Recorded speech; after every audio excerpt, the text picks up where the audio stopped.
Hi, Sherry. Everything looks pretty good. You have a beautiful horse, of course. I'm sure you know that. Position-wise, everything looks quite good. Your heel's underneath your hip. You're lined up pretty well. The only thing I'd do, if you can, is just bring your shoulders back just a little bit more, and if you can sit just a tiny bit taller. But everything else looks very pretty. As your horse is walking, he doesn't seem to have a lot of overreach. He kind of steps into that front hoof print. He otherwise does, you would think he kind of moves like a walker, but he doesn't have a lot of overstride there. Your dog's adorable too. And we'll see as your other videos go on how he is with his head. But right here, he looks relaxed. It's just a nice, pleasant walk. And then let me see if you go faster here. So as he goes faster, he just immediately goes into a pace. So this is the same video. So let me move on to the next one. Okay, so here's your next video. It should start again. And right here, he's mostly pacing. And I'm sure you know that because you're bouncing in the saddle as he's doing it.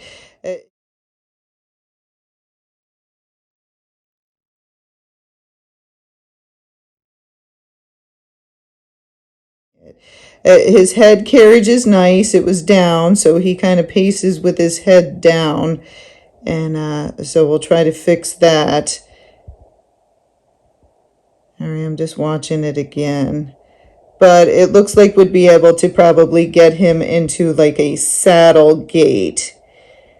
So there's things we can do that will help him a fair amount. So I'm going to kind of browse through the other videos and then I'll give you a plan to do. So in this video, you're just walking. He's nice and relaxed. So I don't think you have to do anything when you're walking slow like this. It's just we have to help him when you start to go to gait faster.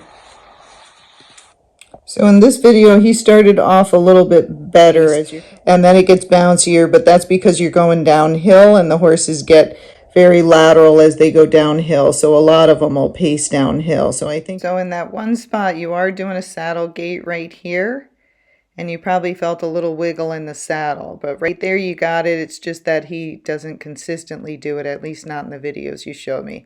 But this is what we want to get him to consistently do and do it very smoothly. So I think we can smooth that out as well. But at least that was better than the other videos. It's closer to a saddle gait. So here, same kind of thing. It's still a little bit bouncy, and he just doesn't know exactly what he's supposed to do. So he's just kind of pacing down the trail. I think you said this one was at a clinic. And so he's pacing some of it, but then he does go into trotting.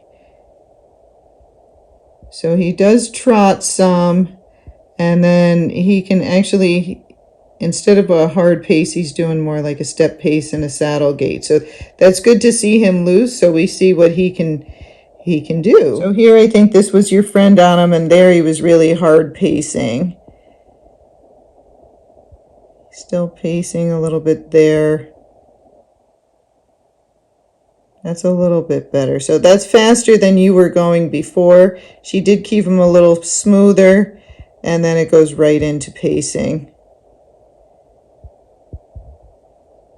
Okay, so I'm going to pause it while I'm talking it. So this is your slow walk. So it looks like your horse will have a flat walk, and then he's most likely going to have a saddle gait. It doesn't look like he's going to have a running walk, but we'll see. So the speed of this walk is just a slow trail walk. So what I want you to try and do is go just a little bit faster than this, just a mile or 2 per hour faster than this. And I want you to kind of alternate your legs. I want you to press with one leg and then the other, because that just might help him to separate his legs a little bit more. As he goes downhill, you'll get a little bit more speed. So this is better. He's going a little bit faster, but we want it even more than that. As you're asking him for more speed, you're alternating your legs and you can push with your seat a little bit. I want you to bend your elbow and have a little bit more contact on your rein. And as you're pressing with one leg and then the other, I want you to squeeze and relax on the rein, which is called a half halt. So you'll be pushing with your leg and you're going to half halt on the rein so he doesn't go into that pace. And then what would be beneficial too, I don't know if you know a lot of lateral work, but if you can leg yield him over, move his shoulders over, that would also help to separate his legs. So he would benefit from keeping him in a circle, and I'll attach some videos. So keeping him in a circle and bending him, because that'll get him to reach up more with that inside hind leg here. And that bend will keep him more out of that pace. So we're going to have to keep a little bit more contact on him as you're pushing him forward to help him. If he doesn't move well off of your leg, then I want you to carry a dressage whip, and I can send you a link. Just let me know. And what you do is just give little taps behind your leg to reinforce him going forward.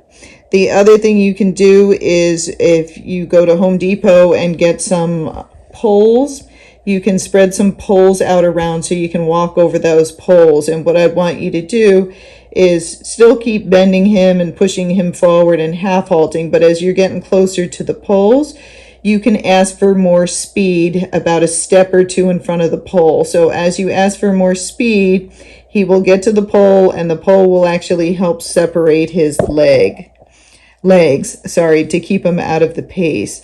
But we're not going to be able to go too fast right yet. We got to get him to separate his legs and get him understanding. So even though you think you have contact, you're going to have more as you push him forward. So see how he got here on a loose rein, and then when he sped up, he immediately just goes to pacing. So he doesn't know he has other speed, so we're going to have to teach him that. This speed is too fast for him. He immediately goes to pacing, so we don't want to go that fast yet. Right at the very end, right about here, is when he does the best. So just that little increase in speed. It's faster than your trail walk, but not all the way up to this speed. So I want you to try and stay at the speed that you hit right at the end of this video, right there. And that's where I want you to try and work on bending him, making circles, going over the poles, and getting him really secure in that speed before we go any faster.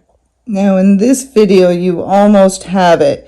He's still a little bit too fast. You're coming right now. And he's doing more of a step pace, but at least it's not a hard pace. So we need him just a tiny bit slower. Just a little bit slower than that. And we need you half halting and pushing him sideways at the same size. And if that's a small space, you might have to push him off your right leg, and then you might have to push him off your left leg. So let me know if you have a round pen or where you have to ride, or an arena, or if this is the only place you have to ride. But I would be half halting, and you're almost getting it right there. And we need to, as you're doing it, he's not sure what's right. So you want to, as you're practicing this, to get him to have the idea what's the right thing to do, is that when he starts to smooth out and you feel a little wiggle in the saddle and you're not bouncing so much, we're going to stop and then scratch him, tell him he's a good boy, and let him sit there for a couple of minutes and then try it again. But you're almost getting it there. See how you're kind of wiggling in the saddle and not bouncing? So you're very close. So that might be a good place to practice. So this is what I would do. I don't know how many days you can ride him. I think it's a him. So I would work him some from the ground, because the Pacey horses, it's helpful to work them from the ground. And I would lunge him or round penned him first before you ride him, because that'll help to loosen him up. If he trots when you're loose, let him trot. That's great. If he just paces when he's loose or you're lunging him, then I would put some poles around, and I'll send you some videos. And I would lunge him over the poles like 5 to 10 minutes, and do like 5 minutes each direction would be a good thing. And then you can ride him after that. If you have a place to set poles up and you can ride him over that, that would be good too. And then when you're out on the trail, I would keep him slower. I wouldn't go faster at all, because if you go faster and he's pacing, he just thinks that pacing is okay. He has no clue. So we either have to walk him or we have to get him to gait correctly. Every time he paces, if you're trying to get that gait and we don't have any poles around, I want you to stop him, back him up, walk off slow, and then slowly speed up again. And you're going to repeat that. But every time he paces, you want to stop and not keep letting him pace. Stop, back him up like 5 to 10 steps, then walk off. Don't rest him except when he's doing the right thing. So anytime you feel a little bit of good gait under the saddle where you're feeling that little wiggle, that's his saddle gait. That's when you're going to stop, rest him, and rest him for a couple of minutes, and then you'll try it again. So after you lunge him or round pen him, then I would ride him, and I would ride him in a circle over the poles, and I would just try to not go for that faster gait, but just go for a faster walk, because we would like to get a flat walk out of him first. So you're going to alternate your legs, push with your right leg and then your left leg, and you're going to walk in a circle and go a little bit faster than that trail walk. As you're going around, you should be able to keep a little bend in him, and that should help him to stay out of that pace. And the fact that you're staying slower, I think you'll probably get a flat walk out of him as well. When you go to flat walk him, sorry, I was trying to focus on it, I would keep his head a little bit lower. So I would see if you could get the top of his head about your waist level, or if you have a horn on your saddle. And let me see. So right about there would be a good level for his head for his flat walk. And as you're going around, you're going to half halt, but you'll keep pushing with your leg. The hard part is sometimes people half halt and they do it correctly, but they keep no leg on the horse and then they slow down too much. So what I want you to do, it's kind of like riding with your gas pedal on and your brakes at the same time. You're going to be pushing with your leg, but then half halting with your hand. And you'll squeeze and relax on the rein to keep him out of that pace, but you're going to be pushing with your leg to asking him to walk faster. And then I would walk in the poles, over the poles 5 minutes, then rest, and then do 5 minutes the opposite direction, and do that for about a week. Then the second week, what I want you to do is that same thing, lunge him around, pen him, then walk him over the poles. But after you do that first 5 minutes each direction and then you rest, then we're going to try to speed him up after that. So you're going to do another 5 minutes in each direction. And what you'll do is have him at that flat walk, but then every time you get to the pole, about a foot or two in front of it, you're going to ask for a little speed. And the poles will help to separate his legs. Right after it, he might go back to pacing, and then I'm going to have you slow him back down again. And then as you get closer to the pole, speed him up. After the pole, slow him back down. So we're trying to teach him how to use his body. Now, if you get sick of poles or you don't want to do that, if you have anywhere that there's an incline, we want to use that. And that's where we would ask him to walk faster. But you don't want to do it on a decline because that's more than likely going to make him more pacey. So you would ask for speed as you're slowly going up an incline. And as you're doing it, if it's feeling bumpy at all, I want you to leg yield him over, push his shoulders over, and I'll give you links to how to do those movements in case you don't know how. And then what you're going to do is slowly ask for speed because that hill will help you, and then the lateral movement would help you. But it's probably going to take a month to get him to gait better because he's going to have to build up the muscle, and he's got to understand what we're asking him to do. So I'll send this all to you, and then I'm going to attach videos for you to watch and then some more information in your message.